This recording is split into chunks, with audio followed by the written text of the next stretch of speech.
সে গ্রামে সবুজ শ্যামলের কোনো কমতি নাই। তো ভিউয়ার্স, আমরা এখন দাঁড়িয়ে আছি ডাকাতিয়া প্রাথমিক বিদ্যালয়ের সামনে। ডাকাতিয়া মাধ্যমিক বিদ্যালয়ের সামনে। হ্যালো ভিউয়ার্স, আসসালামু আলাইকুম। This is Maruf Hussain and welcome back to my negative world. তো আজকে আমি আপনাদেরকে যে গ্রাম সম্পর্কে জানাবো এবং গ্রামের সাথে পরিচয় করিয়ে দেব, সে গ্রামে সবুজ শ্যামলের কোনো কমতি নাই। গ্রামটির নাম হলো ডাকাতিয়া। গ্রামটি যশোর জেলার সদর উপজেলার কাশিমপুর ইউনিয়নে অবস্থিত। তো ভিউয়ার্স, আজকে এই পুরো গ্রামটা আপনাদেরকে আমি ঘুরে ঘুরে দেখাবো এবং এই গ্রামের সৌন্দর্য আপনাদের সামনে বর্ণনা করব। পাশাপাশি এই গ্রামের দুইটা প্রতিষ্ঠান, একটা হলো প্রাথমিক বিদ্যালয় এবং একটা মাধ্যমিক বিদ্যালয়।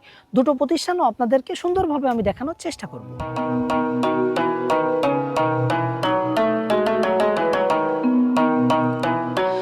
ভৈরব নদীর গা ঘেঁষে বেয়ে চলা এই গ্রামটি অনেক বেশি ঐতিহ্য বহন না করলেও প্রাকৃতিক সৌন্দর্যের কোনো কমতি এই গ্রামের ভিতরে নাই। তো এই গ্রামে প্রবেশের ক্ষেত্রে প্রধান যে সড়কটি ব্যবহৃত হয়ে থাকে সেটি হচ্ছে ক্যান্টনমেন্ট খয়েরতলা বাজার থেকে ভৈরব নদীর উপর নির্মিত ব্রিজের উপর দিয়ে গ্রামের ভিতরে প্রবেশ করেছে। তো দ্বিতীয় আরেকটি সড়ক হলো নওদা গ্রামের ভিতর দিয়ে, যেটাকে আমরা জোড়া ব্রিজ বলে থাকি। ওই জোড়া ব্রিজের উপর দিয়ে ডাকাতিয়া গ্রামের ভিতরে প্রবেশ করেছে।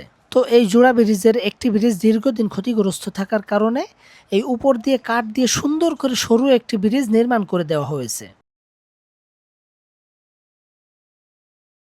এবং উভয় দুইটি রোড একত্রিত হয়ে ডাকাতিয়া গ্রামের বুক চিরে কনেসপুর মোড়ে এসে পৌঁছেছে এবং সেখান থেকে একটি রোড কনেসপুর গ্রামে প্রবেশ করেছে এবং অপরটি মাঠ বরাবর হয়ে বিজয়নগর গ্রামে প্রবেশ করেছে। তো ভিউয়ার্স, আমরা এখন দাঁড়িয়ে আছি ডাকাতিয়ার একটি সুনামধন্য প্রতিষ্ঠান ডাকাতিয়া প্রাথমিক বিদ্যালয়ের সামনে। এই ডাকাতিয়া গ্রামের প্রায় সিংহভাগ মানুষের প্রাথমিক শিক্ষার হাতেখড়ি এই স্কুল থেকেই হয়েছে।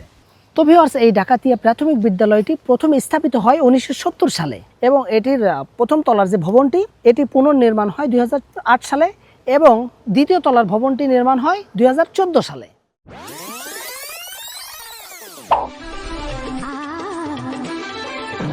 তো ভিউয়ার্স, আমরা এখন দাঁড়িয়ে আছি ডাকাতিয়া মাধ্যমিক বিদ্যালয়ের সামনে। তো এই ডাকাতিয়া মাধ্যমিক বিদ্যালয়টি এই ডাকাতিয়া গ্রামের সৌন্দর্য বর্ধনের সবথেকে গুরুত্বপূর্ণ ভূমিকা পালন করে।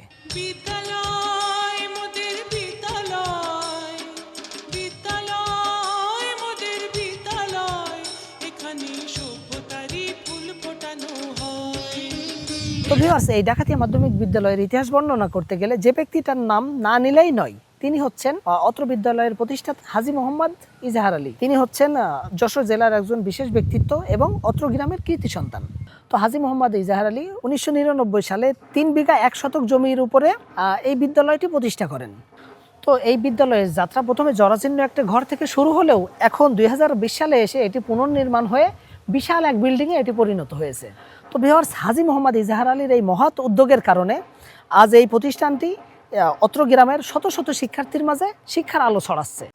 তো এই ডাকাতিয়া মাধ্যমিক বিদ্যালয়ের সাথে আপনার শৈশবের কোনো মধুর স্মৃতি জড়িয়ে থাকলে সেটা কমেন্টে প্রকাশ করে সেই স্মৃতি আমাদের সাথে ভাগাভাগি করে নেওয়ার জন্য বিশেষ অনুরোধ রইল। এবং এই স্কুলের নতুন পুরাতন যে সকল স্টুডেন্ট আছেন সবাই ভিডিওটি শেয়ার দিয়ে আপনারা আপনাদের টাইম লাইনে রেখে দিতে পারেন। তো আজকের মতো এই ছিল আমার ভিডিও। পরবর্তীতে আবার কোনো নতুন ভিডিওতে আপনাদের সাথে দেখা হবে। সে পর্যন্ত সবাই ভালো থাকবেন, সুস্থ থাকবেন এবং আমার জন্য দোয়া করবেন। আসসালামু আলাইকুম।